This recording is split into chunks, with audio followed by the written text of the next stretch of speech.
sapagkat kung magdagayoy iyong pagiginhawain ka sa iyong lakad, at kung magdagayoy, ito po yung ating pong susundan kasi ito po yung utos ng Diyos.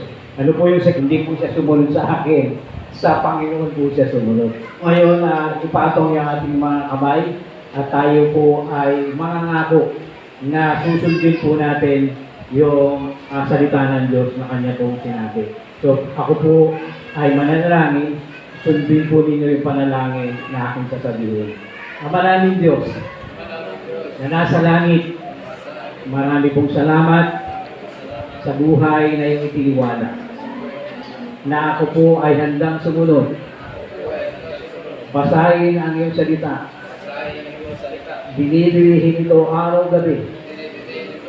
At tulungan mo ako na aking may pamuhay. At yung pangako mo na ako ay giginhawa at magtatagumpay ay aking pong maasahan. Salamat po, Ama, sa pangalan ni Jesus. Amen. So, ngayon po, ay anayaan ko po kayong lumuhod at kayo po ay aming ipapanalangin. Sige po, kumakalutod po kayo.